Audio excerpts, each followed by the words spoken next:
Hello दोस्तों, मेरे YouTube channel पर आपका स्वागत है। तो चलिए कहानी शुरू करते हैं। कहानी अच्छी लगी तो प्लीज़ चैनल को लाइक और शेयर जरूर करिएगा। विध्वंस ने घूर कर एकांश को देखा और मल्हार से कहा, मल्हार, अपने बॉस से कह दो कि नैतिक चावला के बेगुनाह होने के सबूत कोर्ट में जमा हो चुके हैं और वो आज बाइज्जत बरी हो जाएगा। एकांश के चेहरे की सारी मुस्कान विध्वंस की बात सुनकर गायब हो गई और उसने कुर्सी से उठते हुए अपना हाथ टेबल पर मारकर चिल्लाते हुए कहा, what the fuck are you saying वंश?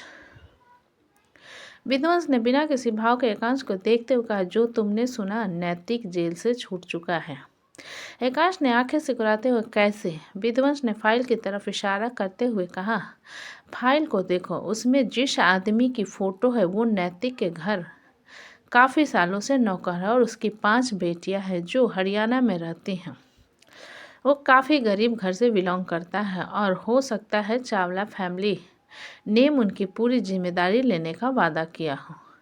इसलिए इस आदमी ने सारा इल्ज़ाम अपने सिर पर ले लिया है कि उसने नैतिक को बचाने के लिए सिद्धार्थ पर गोली चलाई, क्योंकि सिद्धार्थ नैतिक को मारने वाला था। एकांश ने अपना हाथ टेबल पर मारा और दांतों को किटकिटाते हुए सीधा सुधांशु को कॉल मिला दिया। दूसरी तरफ से सुधांशु ने कॉल अटेंड किया। तब एकांश ने तुरंत कहा, मामू, नैतिक जेल से छूट चुका है, साध्वी को घर से निकलने मत दीजिएगा।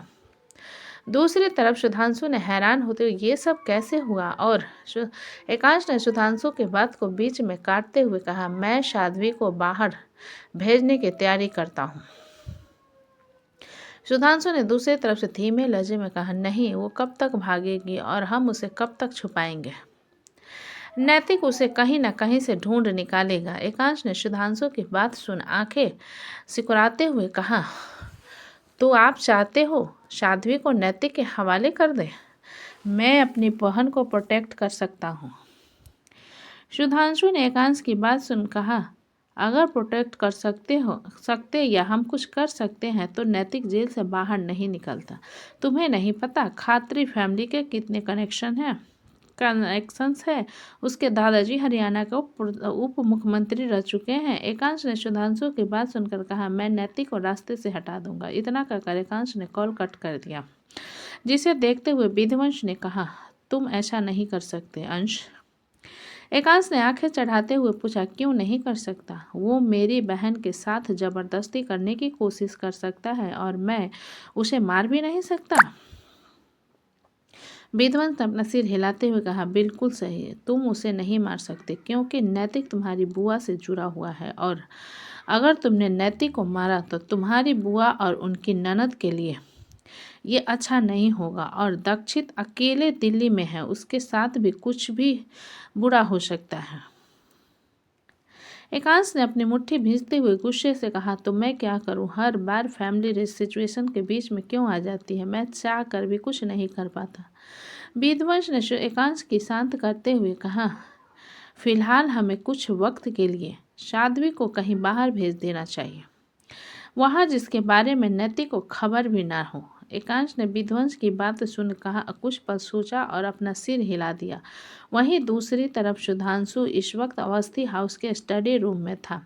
एकांश के कॉल ने उसे काफ़ी ज़्यादा परेशान कर दिया था, क्योंकि अपनी फैमिली आने के बाद सुधांशु काफ़ी कमज़ोर हो गया था। एक बार पहले भी उसने मदद करने और खतरों के मोल लेने के कारण अपने फादर को खो दिया था, जिस कारण अब उसे खतरों से डर लगने लगा था, क्योंकि वो अपने फैमिली मेंबर में से अब किसी को नहीं खोना चाहता था। सुधांशु ने काफ़ी देर तक एकांश की कही बातों के बारे में सोचा और गहरी सांस भरकर साध्वी के कमरे में चला आया, जहां देखा साध्वी फोन पे कुछ कर रही थी, जिसे देखते हुए सुधांशु ने कहा, क्या कर रही हो? सुधांशु की आवाज़ सुन साध्वी ने सिर उठाकर उसकी तरफ देखा और कहा, ऑनलाइन बुक्स मंगा रही थी डैड।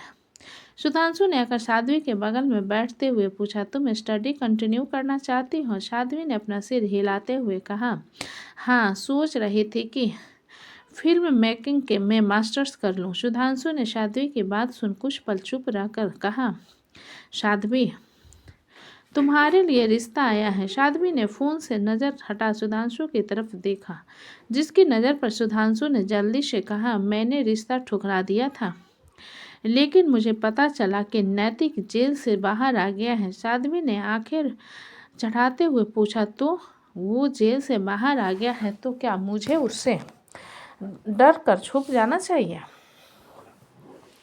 सुधांशु ने साध्वी की बात सुन अपना सिर नहीं में हिला दिया। मेरे कहने का मतलब ये नहीं था। साध्वी ने बिना किसी भाव के कहा, मैं जिंदगी भर शादी नहीं करना चाहती।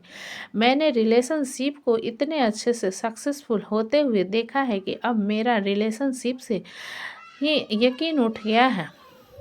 सुधांशु ने साध्वी की बात सुनकर कहा, साध्वी तुम्हें पता है नैतिक कितना बड़ा पागल है। मैं अपनी तरफ से पूरी कोशिश करूंगा तुम्हें प्रोटेक्ट करने की, और अगर नहीं कर पाया तो वो तुमसे सिर्फ शादी करना चाहता है। साध्वी ने नाराजगी से बिस्तर से उठते हुए सुधांशु की तरफ देख कर कहा, डैड आपको लगता है कि मेरे किसी और से शादी कर लेने से नैतिक मेरा पीछा छोड़ देगा? सुधांशु ने अपना सिर हाँ में हिलाते हुए कहा, बिल्कुल सही, वो तुम्हारा पीछा छोड़ देगा क्योंकि तुम किसी और की पत्नी रहोगी और तुम्हें प्रोटेक्ट करने के लिए तुम्हारा पति भी होगा। साध्वी ने सुधांशु की बात सुनकर, अगर किसी को अपना दिमाग ठीक करना है तो वो है नैतिक। उसके जैसे बास्टर्ड के लिए मैं अपनी लाइफ क्यों चेंज करूं? सुधांशु ने गहरी सांस भरकर उठते हुए कहा, तुम्हारी शादी होगी, मैं अपना फैसला नहीं बदलूंगा। इतना कहकर सुधांशु कमरे से बाहर चला गया, जिसे देख साध्वी ने पीछे से चिल्लाते हुए कहा, मैं शादी नहीं करूंगी। आपको मेरी बात समझ नहीं आ रही है तो मत समझिए। ये कहते हुए साध्वी की आंखों में नमी तैर गई और उसके चिल्लाने की आवाज़ सुन ध्रुवी ने वहां आते हुए कहा, क्या हुआ साध्वी? साध्वी ने रोते हुए ध्रुवी से कहा, मॉम डैड को क्या हो गया है? वो ऐसा जिद क्यों कर रहे हैं? मैं शादी नहीं करना चाहती। ध्रुवी ने हैरान होते हुए कहा, ये तुम क्या कह रही हो? साध्वी ने अपना सिर हिलाते हुए कहा, डैड ने कहा कि वो मेरे लिए रिश्ता लेकर आए हैं। प्लीज़ आप डैड को समझाइए ना, मुझे शादी नहीं करनी। ध्रुवी ने साध्वी के चेहरे को पकड़ते हुए कहा, तुम पहले शांत हो जाओ, मैं उससे बात करती हूँ। बिना तुम्हारी मर्जी तो कोई तुम्हारी शादी नहीं करवा सकता। साध्वी ने आंखों में नमी लिए कहा, मॉम अभी सिद्धार्थ को गए 1 हफ्ते भी नहीं हुए हैं। और ध्रुवी ने साध्वी की बात को बीच में काटते हुए कहा, ध्रुवी फर्क नहीं पड़ता सिद्धार्थ तुमसे कितना प्यार करता था या तुम उससे कितना प्यार करती थी, लेकिन बेटा वो जा चुका है और तुम इस दुनिया में हो जहाँ तुम्हें दुनिया के अनुसार चलना होगा। साध्वी ने ध्रुवी की बात सुन कहा, मतलब आप मेरा साथ नहीं दोगे? ध्रुवी ने अपना सिर हिलाते हुए कहा, बेशक मैं तुम्हारा साथ दूंगी। तुम्हें जब तक तुम्हारी मर्जी ना हो शादी की ज़रूरत नहीं है। मैं सीधे से बात करती हूँ, तुम बस परेशान मत हो। इतना कहकर ध्रुवी साध्वी के बालों पर हाथ फेरते हुए कमरे से बाहर निकल अपने कमरे में चली आई, जहां उसने देखा सुधांशु अपने हाथ में कॉन्टैक्ट डायरी पकड़े किसी का नंबर खोज रहा था, जिसे देख ध्रुवी ने उसके पास आकर हाथ से डायरी लेते हुए कहा, सिद्ध। सुधांशु ने ध्रुवी के हाथ से डायरी लेने की कोशिश करते हुए कहा, ध्रुवी मैं काम कर रहा हूँ, बाद में बात करते हैं। ध्रुवी ने अपना हाथ पीछे करते हुए कहा, बिल्कुल नहीं, मुझे अभी बात करनी है। तुमने कौन सी नई जिद पाली है साध्वी की शादी करने की? सुधांशु ने अपना सिर नहीं में हिलाते हुए कहा, यह कोई जिद नहीं है, एक ना एक दिन उसकी शादी करनी है मुझे, तो कल करूँ चाहे आज, फर्क नहीं पड़ता। डायरी वापस करो। ध्रुवी ने सुधांशु की बात पर हैरान होते हुए कहा, सिद्ध तुम देख रहे हो ना तो हमारी बेटी किस दर्द से गुजर रही है और तुम। सुधांशु ने ध्रुवी की बात को बीच में काटते हुए कहा, उस दर्द को बढ़ाना नहीं चाहता, इसलिए उसकी शादी करना चाहता हूँ। तुम्हें नहीं पता नैतिक जेल से निकल चुका है और उसकी पागलपन हम देख चुके हैं। उसने सिद्धार्थ को मार डाला। ध्रुवी ने सुधांशु की बात सुन हैरानी से उसकी तरफ देखते हुए कहा, ये तुम क्या कह रहे हो? वो जेल से बाहर कैसे निकल सकता है? सारे सबूत उसके खिलाफ थे। सुधांशु ने ध्रुवी की बात सुन कहा, तुम्हारे कानून को मुझे तुम्हें बताना पड़ेगा। वो जो सबूत देखती है उस पर यकीन करती है, और वहाँ पर एक आदमी ने खुद बयान दिया है कि उसने सिद्धार्थ को मारा है। गन बदल दी गई है और उसके उंगलियों के निशान गन में पाए गए हैं। ध्रुवी ने गहरी सांस भरते हुए कहा, लेकिन तुम जो कर रहे हो वो बिल्कुल सही नहीं है। कितना % यकीन है कि साध्वी के शादी के बाद नैतिक उसका पीछा छोड़ देगा? सुधांशु ने जवाब में कहा, 100%। मुझे 100% यकीन है कि नैतिक उसका पीछा छोड़ देगा। ध्रुवी ने आंखें चढ़ाते हुए पूछा, क्यों? किस मिनिस्टर के बेटे के साथ उसकी शादी कर रहे हो? सुधांशु ने जवाब में कहा, वो एक सिंपल वॉलीबॉल प्लेयर है। ध्रुवी ने हैरान होते हुए कहा, what? Have you lost your mind? तुम्हें लगता है कि एक वॉलीबॉल प्लेयर नैतिक जैसे पागल को संभाल सकता है? सुधांशु ने अपना सिर हिलाते हुए कहा, बेशक, मैं सिर्फ उससे एक बार मिला हूँ। वो मेरे जीजा जी को संभाल सकता है तो जाहिर सी बात है नैतिक को भी संभाल सकता है।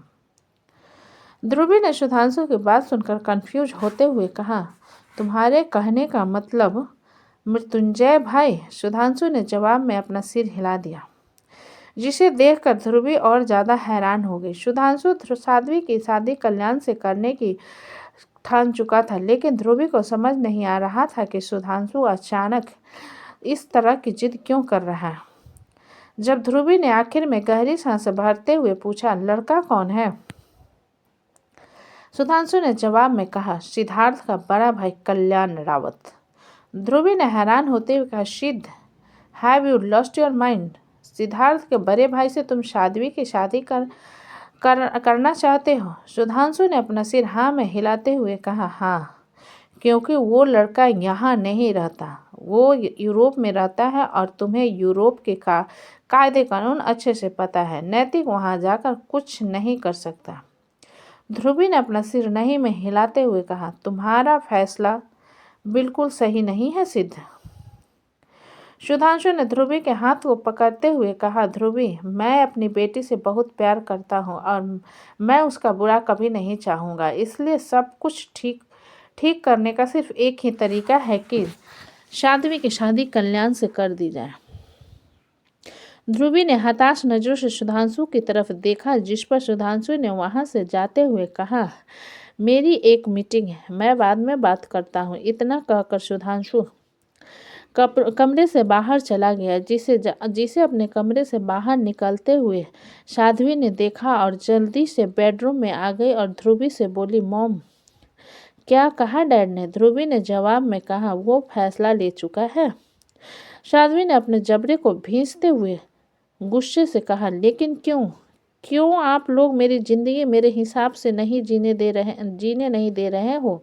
ध्रुवी ने साध्वी को पकड़ते हुए कहा, साध्वी, हम तुम्हारा बुरा नहीं चाहते। साध्वी ने आंखों में नमी लिए ध्रुवी को देखते हुए कहा, मैं जिस आदमी को जानती भी नहीं, आप उससे मेरी शादी करवाना चाहते हो?